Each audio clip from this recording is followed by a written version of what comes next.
I'm Lee Johnson, the Education Program Coordinator for this event, and welcome to the Pitfalls of Preaching Paul. I try to work in all the P's that I know there. If you think of others, feel free to send them to me. I'm going to give you some tips about how to think about Paul in particular ways and ways to maybe clarify some of the thoughts around Paul. And I don't want it to be terribly formal. I will let you know that we're recording this, and the recording will be available for viewing in a day or so. And that I've also made a copy file of my notes that I'm talking from today. And so that will be also posted and available to you shortly. So I plan to take a couple of moments throughout the talk and give you a chance to respond, make a comment, ask a question. What I prefer is the ones as we go, the questions as we go. If you can, type it into the chat, and then I can have Grace or Ian help sift through those as I'm talking, and we can answer those quickly. And then I'll save some time at the end where we can have a little bit longer conversation.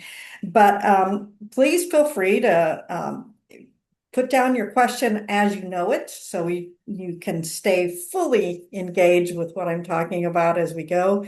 And then anything that you can think of later, there'll be further time at the end. So I always try to remind myself that Paul was a person who was out of place, and that's part of what I like about him. But as I think about that, I also try to remind myself that I'm also a person out of place.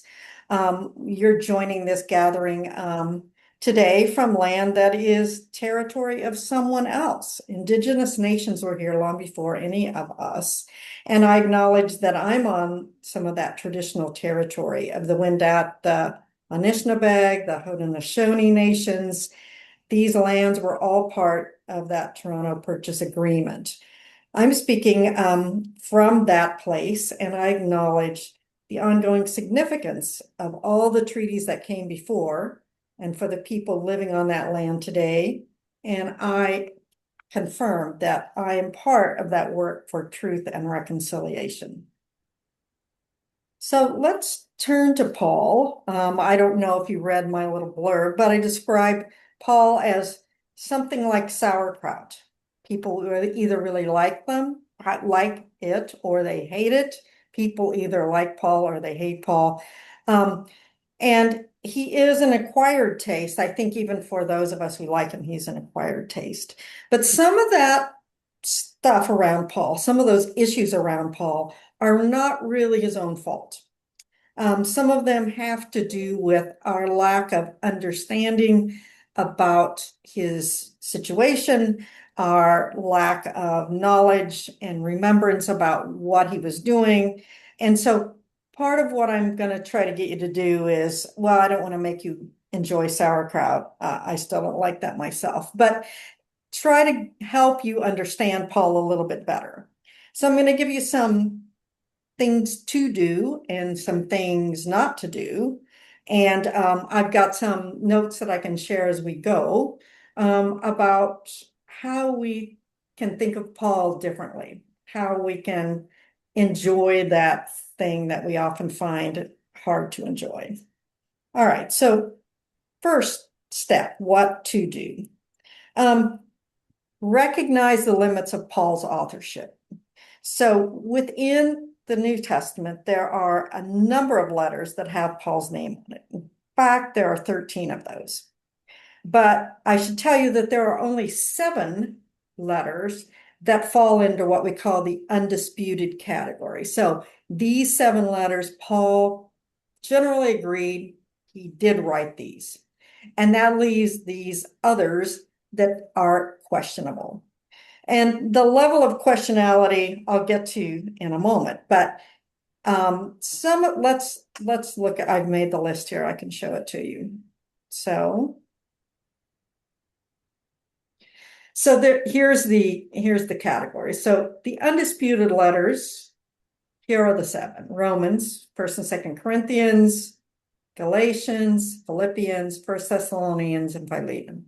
Those seven, if you want to know what does Paul say about something, those are your place to go to. Then there's a disputed category. And so these three I put here, kind of separate from these other three, because these three are somewhat in debate. So 2nd Thessalonians is the one that is probably the most debatable. It's more like 60 say no, Paul didn't write it. Maybe 40 say yes, Paul wrote it. So it's fairly well disputed.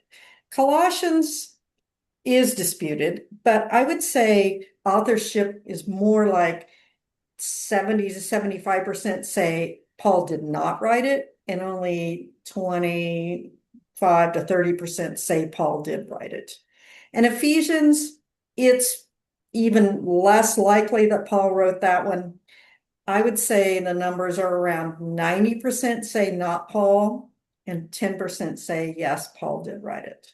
And these are also disputed. That then we get over here to these pastoral letters. And these three, 1st Timothy, 2nd Timothy, Titus, these three, you're going to have to look pretty far to find biblical scholars that say they think these are Paul's authorship. So I was dreaming last night. I woke up this morning and I dreamt that I spent the whole lecture on this part. I looked at my watch and it had been 50 minutes and I was still talking about the disputed and undisputed letters. So I'm not going to do that, but I'm going to tell you that if we're looking, once you sort through this and say, okay, when I'm reading these, I'm probably not reading what Paul wrote, but it was either somebody who had worked with Paul and came a little bit after Paul, or somebody even later than that, that is imitating Paul's style. And part of the reason that these are disputed is that they're contradictory aspects to the undisputed letters. And so there are a lot of different parts of these letters that we see this contrasting aspect. But I'll just point out one that lets you know this is part of the reason it's disputed. Now it's beyond just the content, because people will say, well, we change our minds about things. True, but there's also lots to do with the language that's used, the Greek syntax, and all of those things. You can tell Paul's style in these, and then these sound quite different than the way Paul wrote. So let's look at just one example. Okay, so this is Galatians, one of Paul's undisputed letters. Paul wrote this. And this is a famous passage where Paul is reciting to the Galatians, trying to confirm with them, let's remember what it was like when I was with you. And you were baptized by the people that work with me. And you recited this formula when you were baptized. There's no longer Jew or Greek. There's no longer slave or free. There's no longer male and female, for you are all one in Christ Jesus. Paul says this is this baptismal moment, and this formula that you see here appears in similar fashion in two other places in the New Testament. And so it's thought that this was the way that this was part of the ritual for baptism in the early church, this was the saying. All right. Now, when we get to, so you see how this is described as egalitarian language, that these general boundaries of who's more valuable than the other are erased in this saying. So male and female, slave and free, those boundaries are erased. When we get to Colossians, we see these instructions, and that kind of, egalitarian ideal that you see here is not evident at all in this passage, quite the opposite. So here I've just highlighted, wives, be subject to your husbands. Slaves, obey your masters in everything. And then if we move on to, the passages that people are pretty fairly well sure that Paul didn't write. Let a woman learn in silence with full submission. These kinds of ideas where women are subordinate to men, where slaves are living in obedience to masters.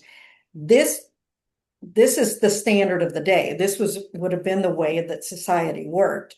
And so this formula that you see here, where Paul is baptizing into this other ideal of unity and, being on the same level as each other. The writings, it's thought, that come later, Colossians and First Timothy, it's thought that the church has moved from the early stages, which you see in Paul's day, and I didn't really mention Paul's dates, but he's probably writing all of his letters between 50 and 62 or 3. So within 12, 13 years, all of the writings of Paul fall within that. These ones that come later, like First Timothy, that's probably around 100, even some date as late as 120. So it's really a full generation after Paul's day.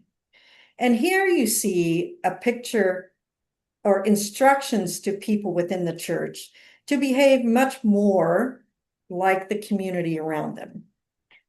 And that would be a typical sociological evolution, where some sort of group that is radical, that is countercultural, either burns out or starts to become more like the community within which they exist. And so it looks to me like, now, the fact that we have these constant suggestions on behaving in a very culturally specific way tells me that the communities weren't behaving in culturally specific ways, that they were still being radical in the ways that they looked at women and slaves.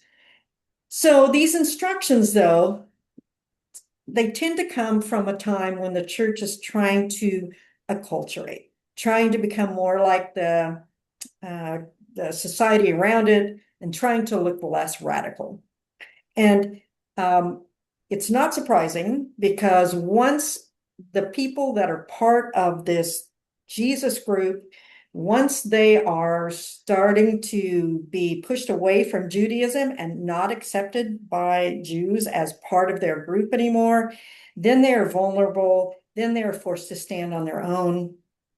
Then they are trying to find their way within the Roman Empire, where they are exposed and where they are vulnerable.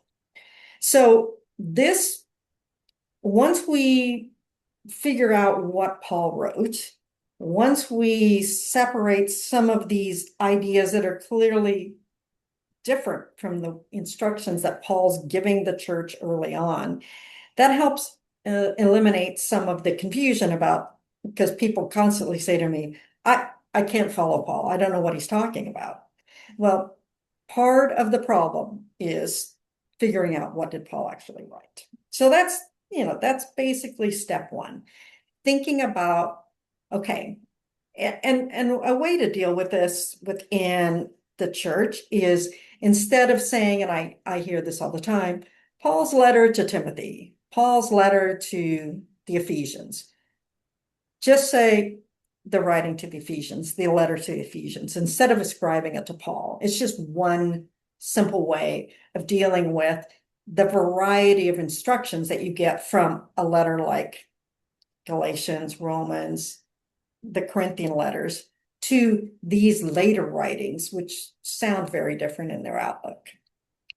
All right, so that's the first thing to do, is think about how there are separate voices here that all get kind of lumped in with Paul, and trying to keep them separate. These are different voices from different eras. Okay, so second tip is recognizing Paul's writings. It's a common desire to say the Bible tells us this or that.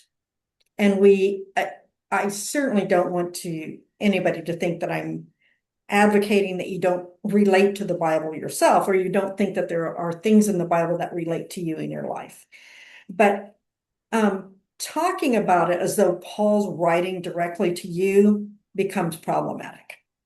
So these are letters, personal letters that Paul writes to these communities.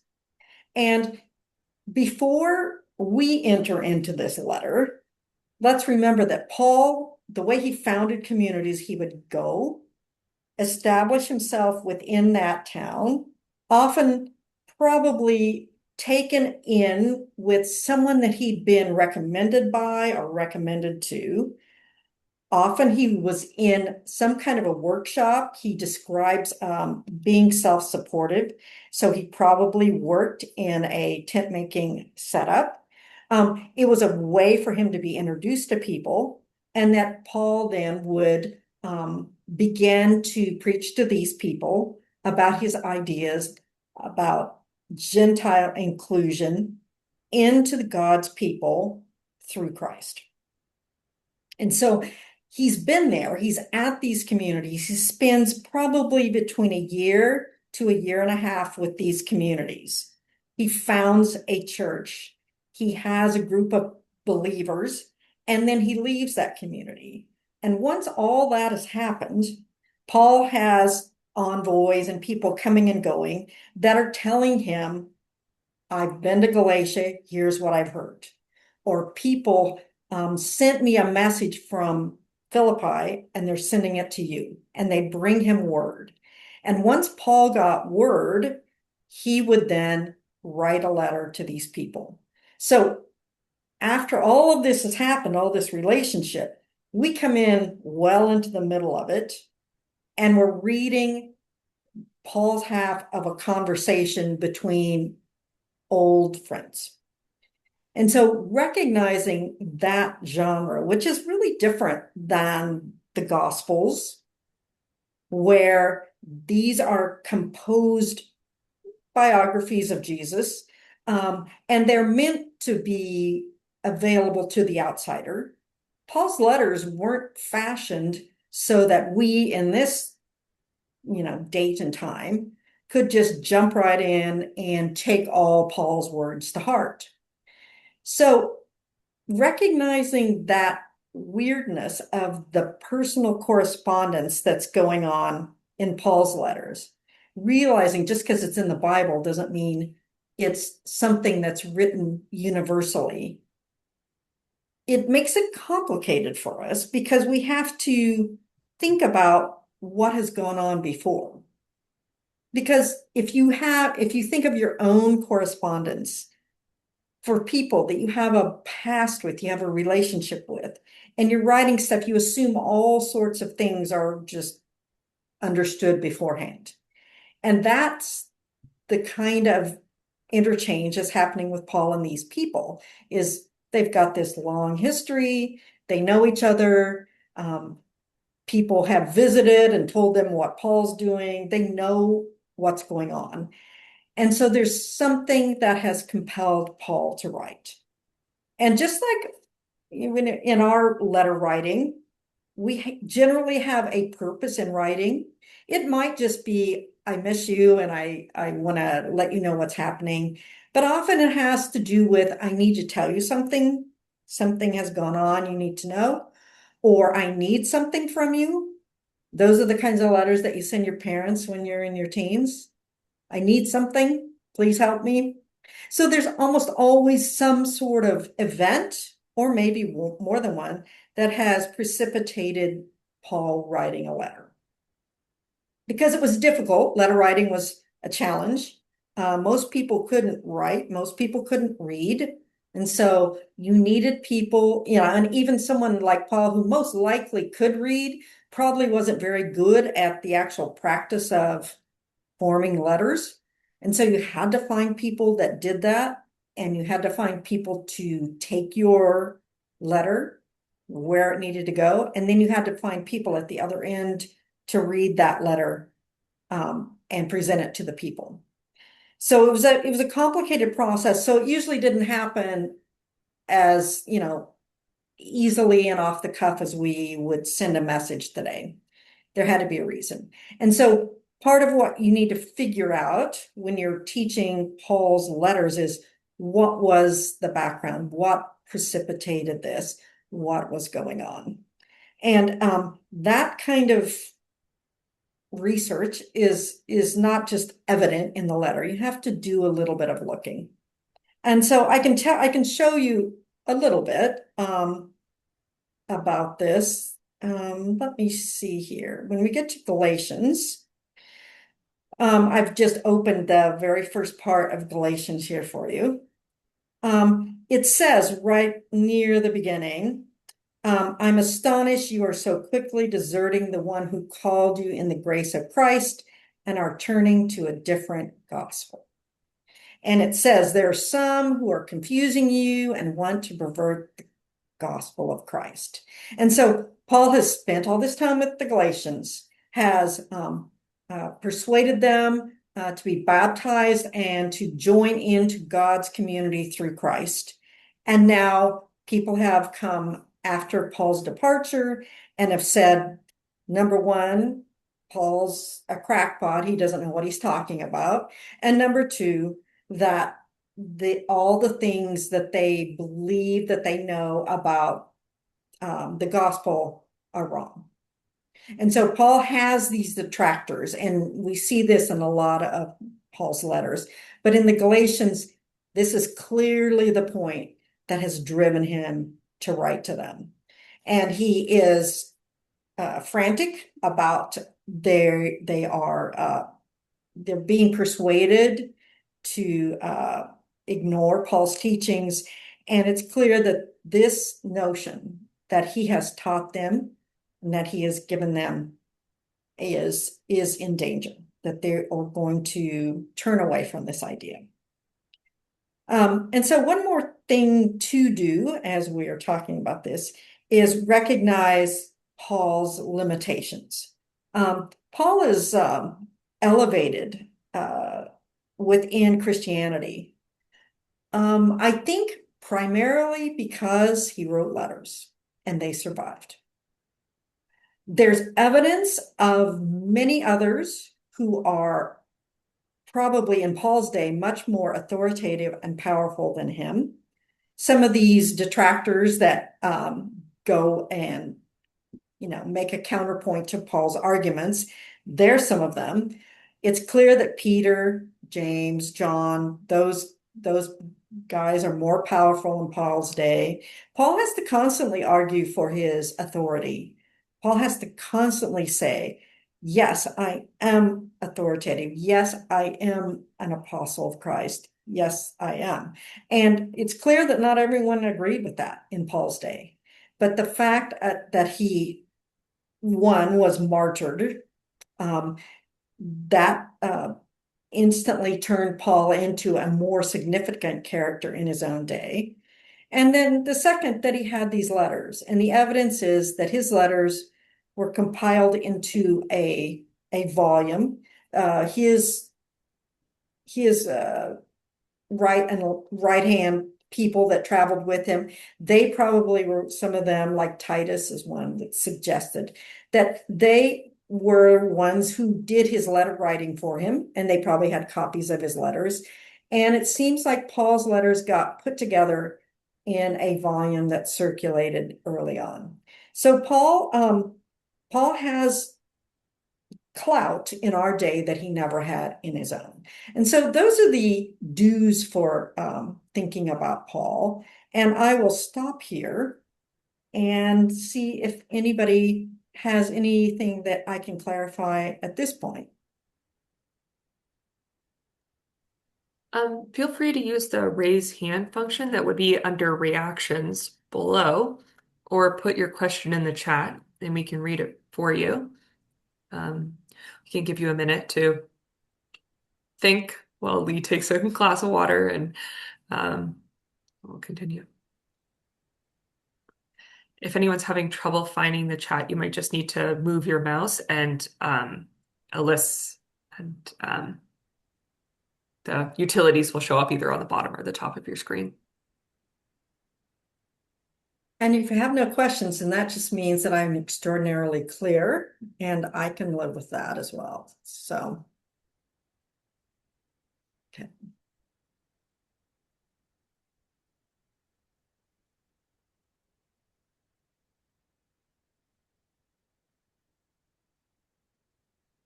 Well, I'll move on then to things not to do about when you're talking, preaching about Paul. And part of it, this has to do with the language that we use when we talk about Paul. First of all, we shouldn't call Paul a Christian. I know this goes against almost everything that you've probably ever heard, and it certainly was the same with me. But I realized Paul never used this language about himself. Um, he is preaching in the late 40s and the 50s. And Jesus has died in, the mid 30s. And so this is really early. Paul's is the earliest stuff that we have in the New Testament. And Paul and Jesus both, they criticized the way that the boundaries were drawn around Judaism in their day.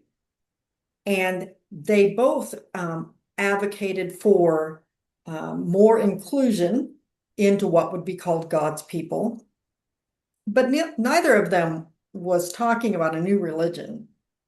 Neither of them described, Jesus never uses the word Christian. Paul never uses the word Christian. Both of them are talking to the people within Judaism, the people within power in Judaism, and arguing for Gentiles and outsiders ways that they would be included. And so to describe Paul as a Christian immediately sets a framework of Paul outside of Judaism, that it describes Paul as though he's separated himself. And it also kind of moves towards thinking that way about Jesus too. And so that sets us up for misunderstanding and misinterpreting what Paul says and preaches. So that's the first don't describe Paul as a Christian. Paul never argues that people who are Jews should turn away from Judaism. Paul always directs his remarks and his instructions toward Gentiles. And those Jews that Paul has a gripe with are the Jews that are trying to obstruct the Gentile inclusion that Paul is preaching. So, as we're saying what not to do, another thing not to do is talk about Paul's communities as Christians. And this one I think is harder because you kind of struggle what you call these people, but Paul calls them his churches, the ecclesia, that the calling together, the group that's called together. And so he talks about them as brothers and sisters, he talks about them as communities, he talks about them as churches. And so I try my best to avoid calling Paul's communities Christians, because that again sets this up as though it's, a separate religion. And that separation of religion happened much later in the time frame. It wasn't a moment that happened all at once. It was a gradual separation where, for the most part, I think the Jews were pushing away people who were Jesus followers. But in Paul's day, the notion was that this is a bigger umbrella of Judaism. This is a bigger umbrella of God's people than we have thought before. And Paul, you remember, describes himself initially as an enemy of Jesus. And then he sees the vision of the risen Christ and then becomes an advocate for Gentile inclusion. He describes himself as getting called to do this. And so Paul's community shouldn't be called Christian. Paul shouldn't be called a Christian. And then one other big thing is Paul shouldn't be described as converting. And this one, is not anyone's fault as much as the people who do the translation. Let me show you some that I found here. So I looked at Acts, it's really bad. So I just copied the heading from the New Revised Standard. So Acts 9 has the conversion of Saul. And then Acts 22, Paul tells of his conversion. And Acts 26, Paul tells of his conversion. And so the editors of this version are using that language, although Paul never says that he converted to anything. And the problem with conversion language is the same. It sets it up to look like Paul has turned away from Judaism. Paul no longer considers himself a Jew, and Paul now is a Christian. And that vision sets up the difficulty in interpreting what is Paul talking about. Because Paul is at one time seemingly embracing Judaism, at sometimes seemingly arguing with it. But whenever we talk about Paul's conversion, we're getting into a troublesome area. So what should we call it? How should we think about this moment? Because it's clear that Paul was changed at this moment, but did Paul turn his back on Judaism? And that I would say he does not. So here's what it is more like. So you see these descriptions. Now, this isn't Paul making the description, but Acts, and it describes him seeing a light from heaven, hearing a voice. And then it says after he goes through the steps that he's instructed to do, it says he began to proclaim Jesus in the synagogues. And the next part in Acts has a similar thing. He sees a great light, he hears a voice. And when you go on to the next one, it says he saw a light, he heard a voice. It says he's been appointed to serve and testify. And so what you have, and here's Paul's description of it. Paul says he's called to be an apostle. That's in 1 Corinthians. In Romans, it says, Paul says he's called to be an apostle, set apart for the gospel of God. So here's the way I think Paul was imagining himself. Now I'm going back to the Hebrew Bible. Here's Jeremiah. This is right at the beginning of Jeremiah. It says, the word of the Lord came to me saying, before I formed you in the womb, I knew you. And before you were born, I consecrated you. I appointed you a prophet to the nations. And Ezekiel has a similar moment where it says, he hears the voice and he hears him speaking. And he says to me, I'm sending you to the people of Israel. I'm sending you to them. So this makes sense to me that because Paul describes it as being called as with a message. Paul doesn't say he saw a light, but the Acts accounts say that. He saw a light, he heard a voice, and then he had a message and he was sent out to God's people. That's exactly the way the prophets in the Hebrew Bible received their message from God. And I think that instead of describing this as a conversion, it should be this moment where Paul encounters this vision of the risen Christ. Paul sees the world in a new way, sees himself in a new way, and then goes as a mission to speak to a certain people with a certain message on behalf of God. And so this is a better scenario for thinking about who Paul is and what he was doing. And so it creates such a different understanding of Paul than to say Paul was a convert. Because immediately you have the sense of this, and I've heard this said, you probably have too, this is when Paul became a Christian. When he did this, when he saw this, that's when he became a Christian. He definitely changed his mind about Jesus, and his life was dramatically changed from there. But did he turn to a different religion? There's no evidence of that. And so, big thing about what not to do is our language around Paul and how we talk about his work.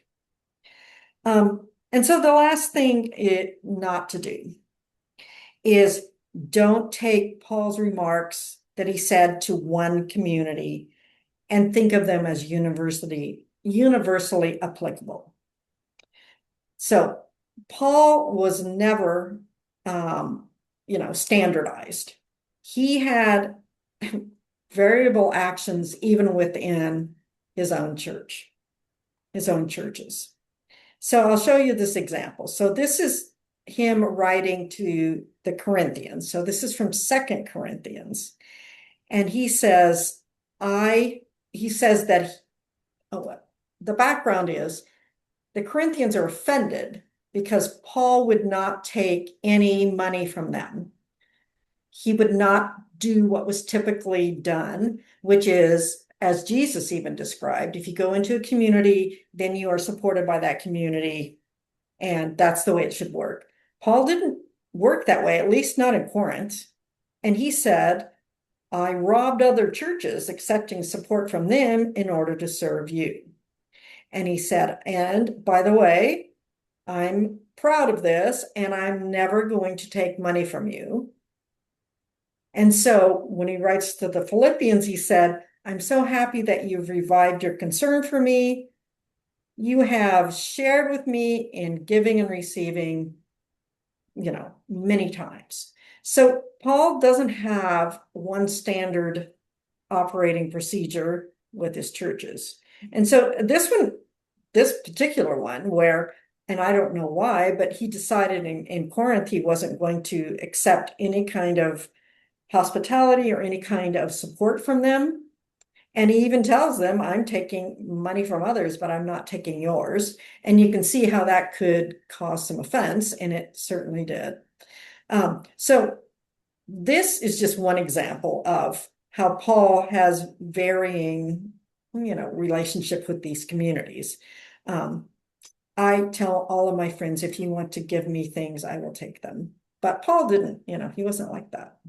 Paul also was adaptable. Now he had his, hard and fast rules, but there weren't many of them. Actually, I would say that he was pretty lax about many things. And so this one is interesting, and this is an example from 1 Corinthians, where he knows that they're in an argument about what they should eat and not eat.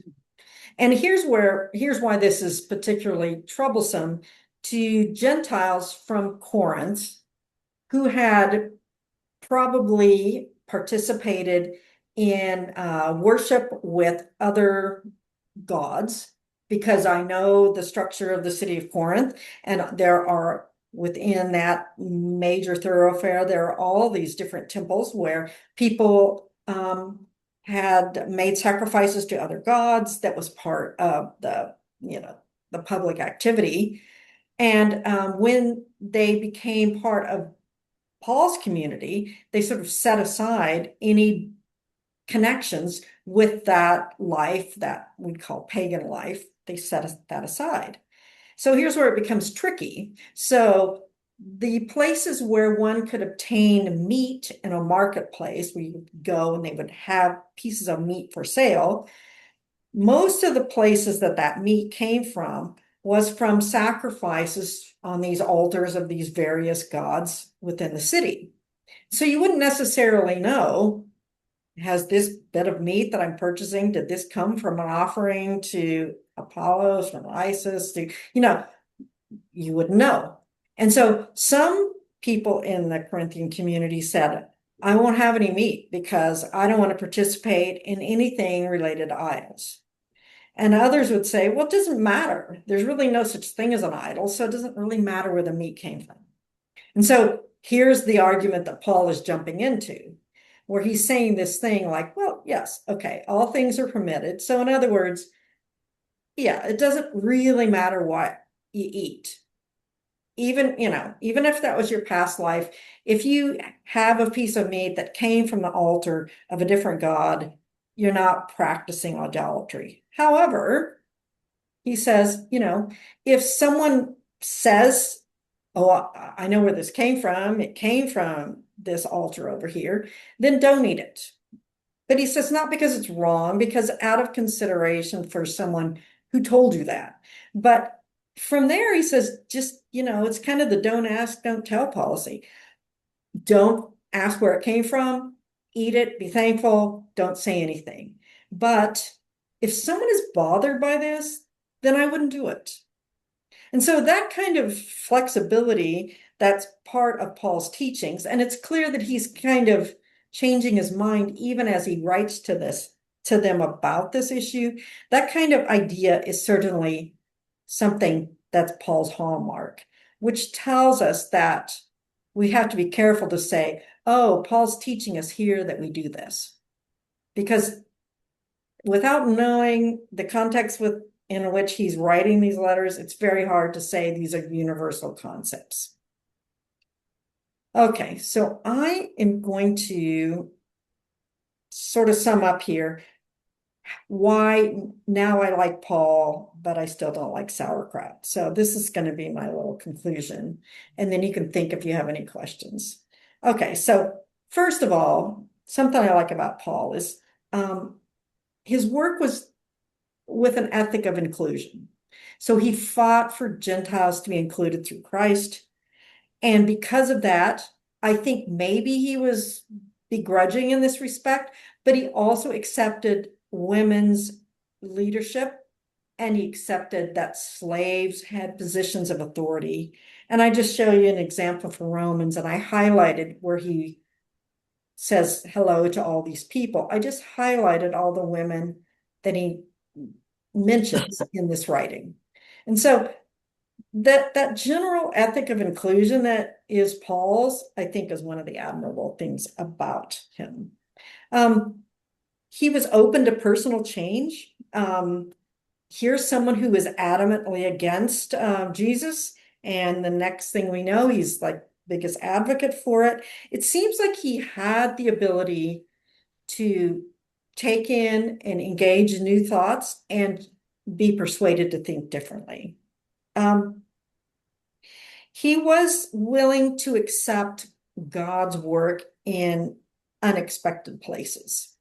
So the outsiders, because Paul coming from a Pharisaic background, he was one of the insiders. He was one that knew all the rules, knew the writings, knew all the things, and he ends up opening his mind to other views of how people can be God's people. So he sees this happening.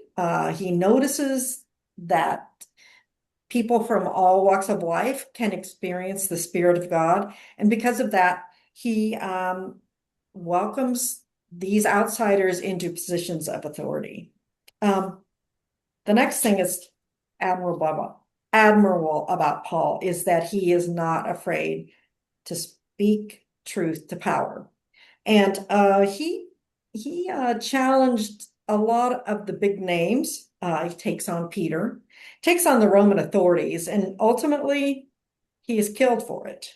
But he was courageous, and that certainly is, and he put up with a lot of hardship because of his positions. So that's another admirable aspect to Paul. And finally, Paul's really relatable. I mean, he's kind of mean sometimes. And I'll show you some here. Like he's talking to the Corinthians and he's complaining about these opponents of his, and he calls them super apostles. I mean, sarcastic labeling. He's mad at the Corinthians at one point, and he threatens to come to them with a stick. Usually gets translated as rod, so he's threatening to whip them into shape, literally. So I mean, this is pretty tough talk, and kind of, and Paul even got criticized for being tough in his letters and then not so tough face to face. But in the midst of all of this, he also has some of the most glorious parts of the writing. This passage in 1 Corinthians 13, the beauty of this. Love is patient and kind, hopes all things, endures all things. Faith, hope, and love remain, and these three, and the greatest of these is love. That's the beauty of Paul too. So he's extremely relatable. You've got sarcasm, you have swearing. I didn't get into that too much today. You have, beautiful poetic parts. You have pettiness. It's all there. Paul's all of that stuff. So now I've left a few minutes. I'd like to hear comments. Anything you want to add? Questions you want to ask? Lee, while people are thinking of their questions, there were a couple of notes that Christina put in the chat, noting a little bit about how the disputed letters have the same weight in Scripture as the non-disputed texts. And then also an article that Christina read that seems to be about how people's understanding of Jesus are informed by whether they came to Christianity knowing more about Paul first or Jesus first. Sorry, I'm just processing this as I read it. Christina may want to elaborate on that or ask something. Yeah. I'm always surprised that for some people, Paul looms very large in their own spirituality. And I think because Paul's letters are brief and there's pithy little sayings in them, that those things get quoted a lot. Some of them in a mean way, but those things get quoted a lot. And so I think people imagine that they know Paul more. We don't have anything directly from Jesus' hands written. Everything is someone making note of what they heard Jesus teach or say or do. Paul, you get letters, probably some of those writings are right from his mouth. And so there is a certain, I don't know, immediacy about Paul that you get that I think is appealing to some people. So I think that's part of it. But you're right, it has a different view. I mean, oddly enough, Paul doesn't quote Jesus hardly ever. There's very little that shows that he either doesn't want to relay Jesus' teachings or doesn't know Jesus' teachings. And so that's a whole other discussion. But Paul has his battles to fight, and he doesn't fight them with Jesus' words, which is kind of interesting.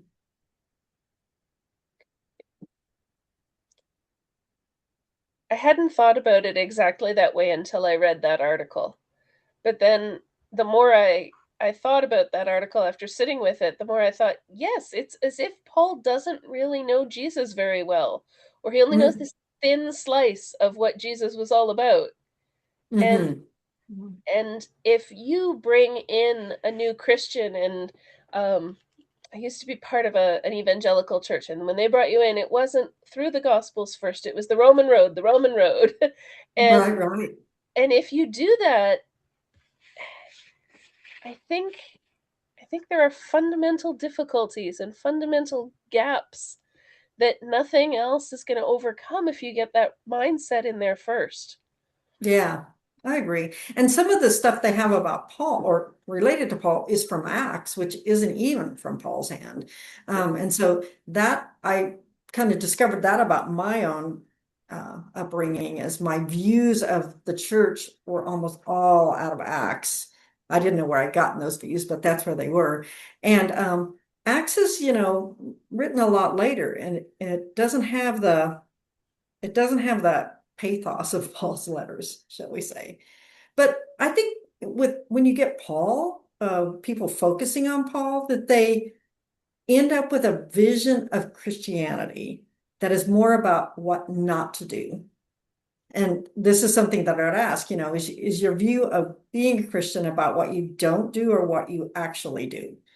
And I think it's easier to fall into that first category if your focus is on Paul's writings, because he's writing to these communities that he thinks are going astray. And so he's giving them all these things that they shouldn't do, rather than thinking about a formulation of a Christian life, which I think is easier to manage if you think about Jesus' teachings. Somebody else had a comment, but I missed it. Yeah, I can read the question out. Do you have any tips for preaching on, oh, Preaching on what? sorry, it just disappeared. Oh, okay. Where? Preaching on Colossians and Ephesians when the context of these letters is more ambiguous. It's from Aaron. Where did that go? Sorry, can you read that out again? I can't see that anymore. I see it. Oh, okay, sorry. Do you have any tips for preaching on the Colossians and Ephesians when the context of these letters is more ambiguous? I think perhaps the context, the era in which they are written is helpful on those.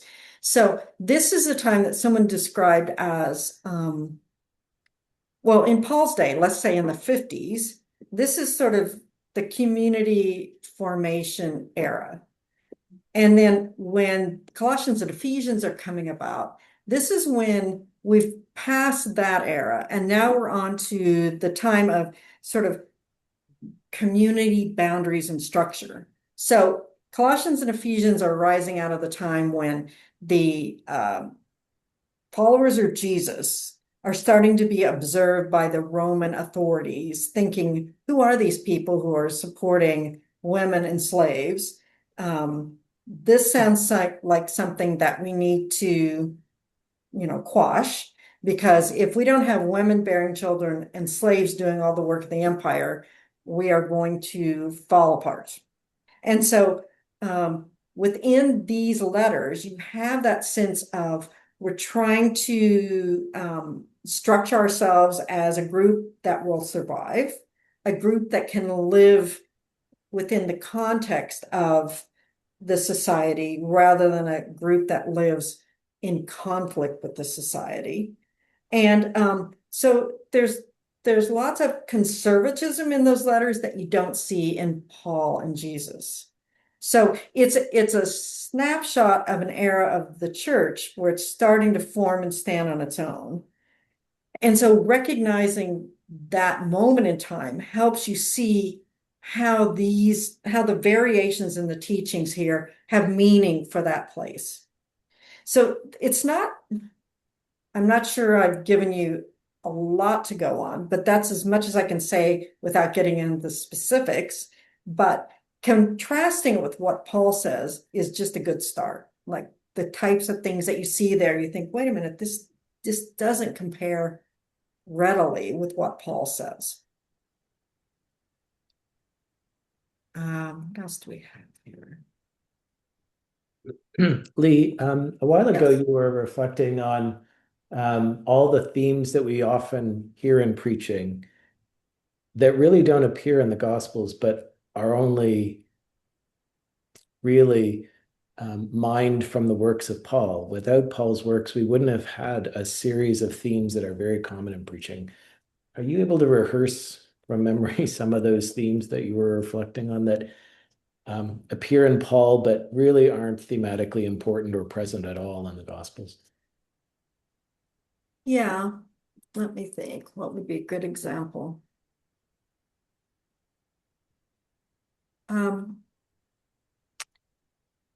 Justification. Well, the Paul talks about ecstatic experiences. And in fact, he says that he's happy that he has these spiritual abilities and these spiritual powers. That kind of stuff you don't see much of. Jesus is a healer and Jesus deals with unclean spirits, but that kind of engagement with the spirit and that kind of discussion about the spirit being the thing that is the proof and evidence of God at work in your life, that's pretty heavily Paul. And that is a point of conflict with his communities because we see, they don't know what to do about it. And then Paul tries to rein that stuff in a little bit. That's definitely Paul's, and Paul's clash and concern about the law and the Gentiles and Christ. That's really theology that comes from Paul, and you don't see much of that in the Gospels either. So, I mean, I think those are two big things that come to mind. And I don't want to imply that Paul doesn't know what he's talking about or Paul's teachings are useless, but it's helpful to see, and instead of thinking of everything as a unified whole, to see that these are different voices that are going on here in the early era of the church.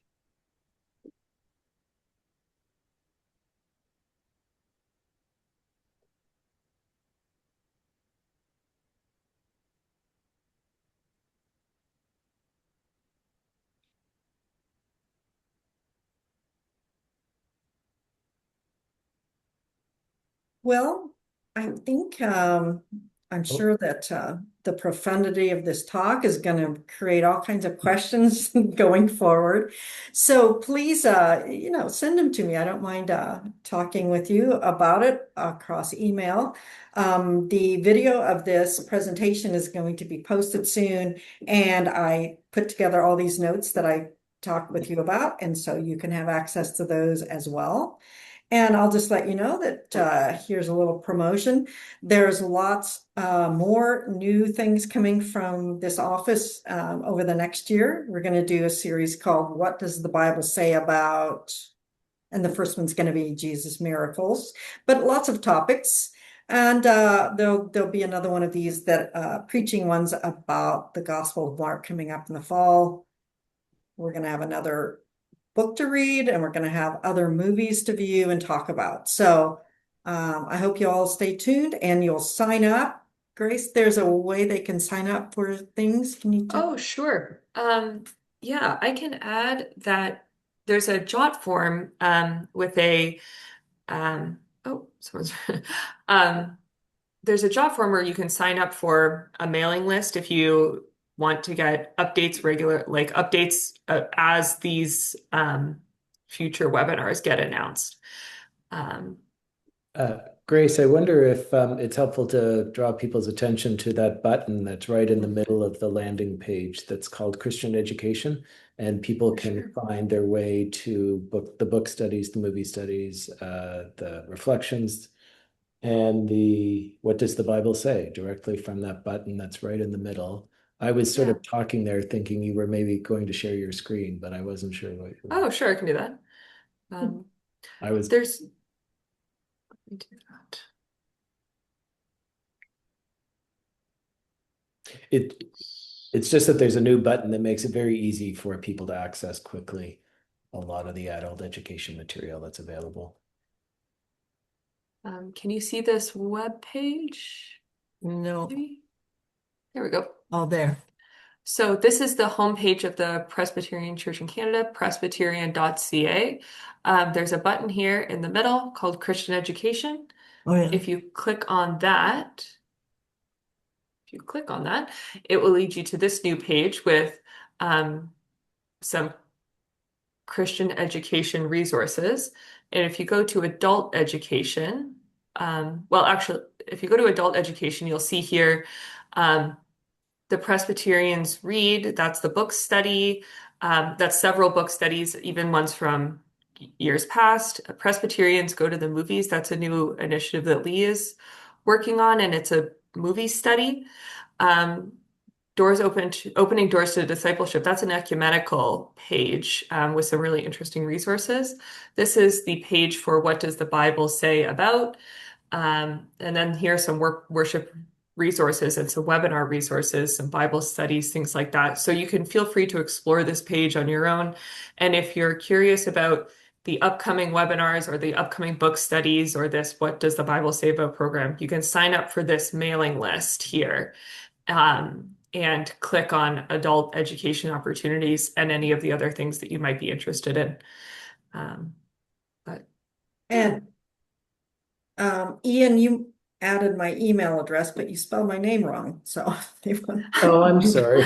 they might not get, well, whoever's named Johnston here can answer your questions. Maybe not the Sorry. same way I would, but okay. Do you want to correct it Oh, there in the chat?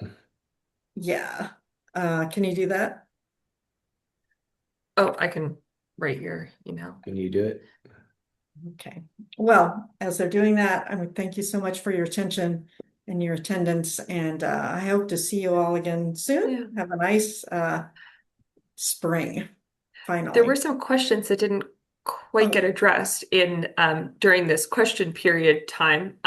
So if you want to email Lee those questions, I'm sure she'll get back to you, or maybe we can, if you have other things that you're looking to do today, you can head off. But if Lee, you're willing to answer two more questions, there are questions in the chat. Sure, If you're I willing. will. Thank you. Sure. So the first one is, are there good ways to navigate preaching Paul to a congregation that ascribes to Pauline authorship of all the authors? Paul, sorry. Of all the letters. Yeah, I've done this. I think that um, people aren't too shocked when they learn that this authorship is in question.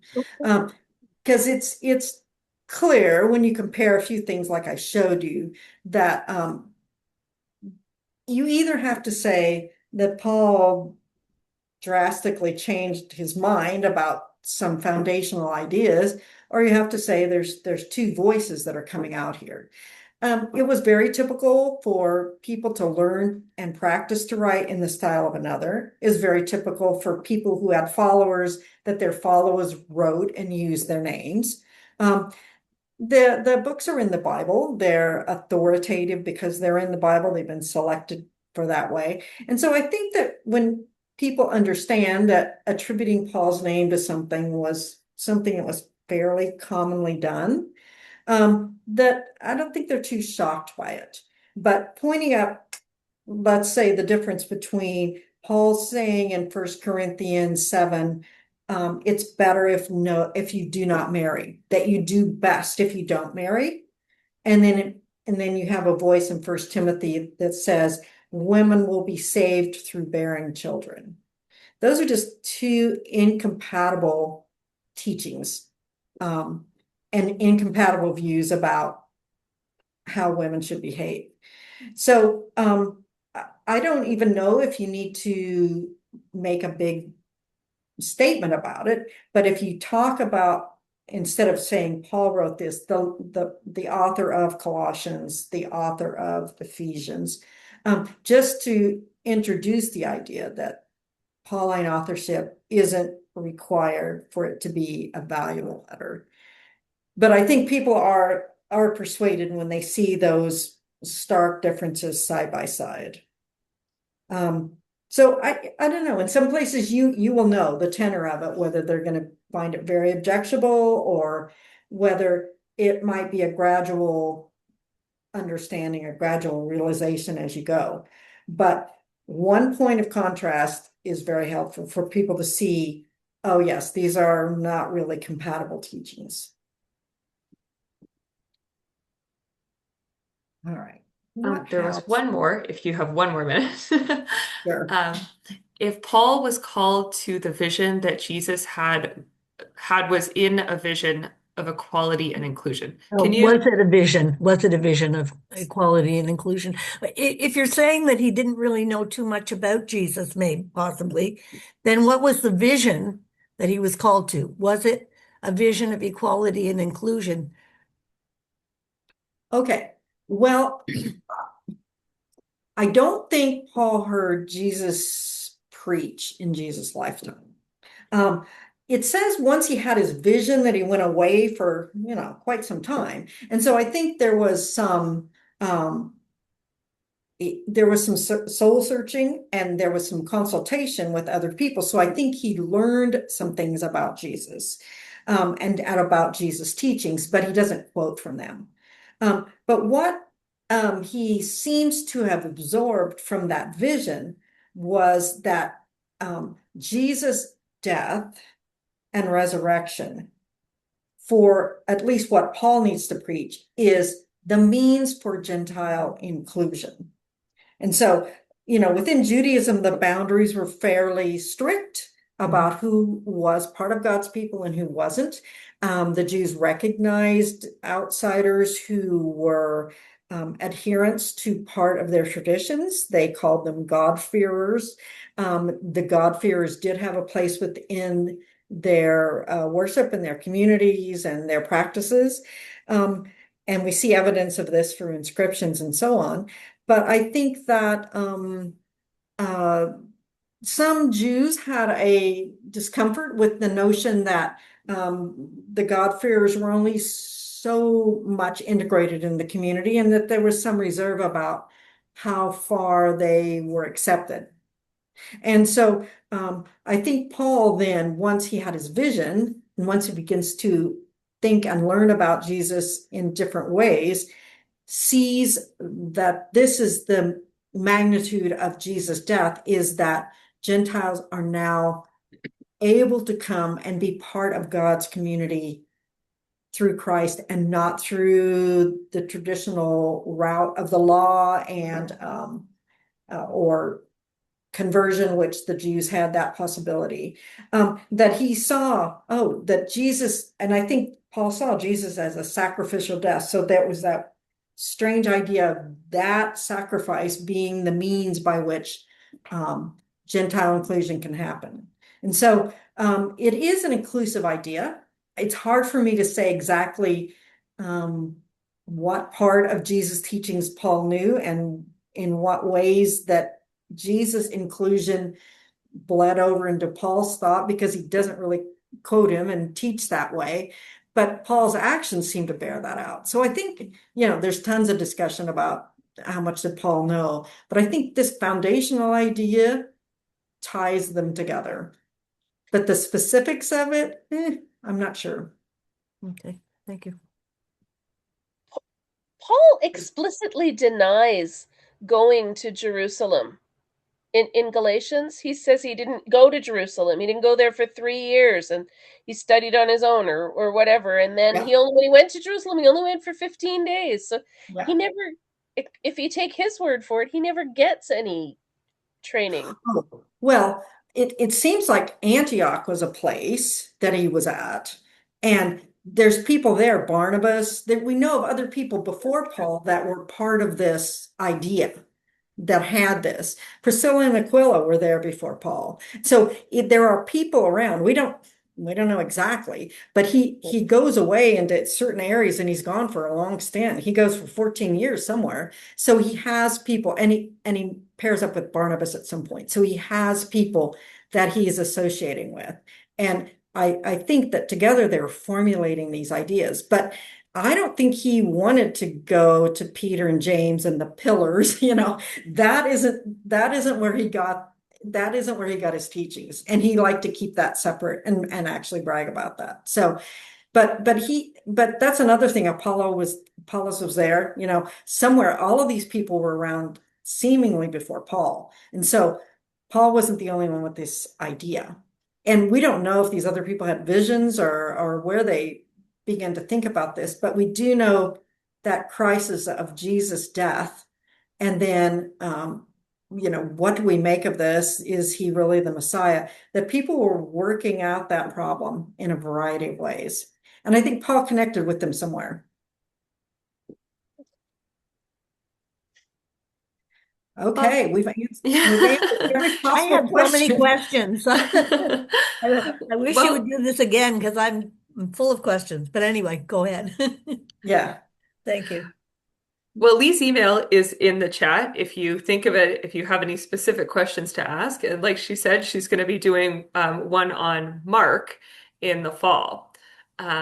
So anyway, we hope to see some or all of you there at the next one, or and be in touch with Lee or any of us at any time about your general questions. So all of our emails are just our first initial and last name. So looking forward to hearing from some of you.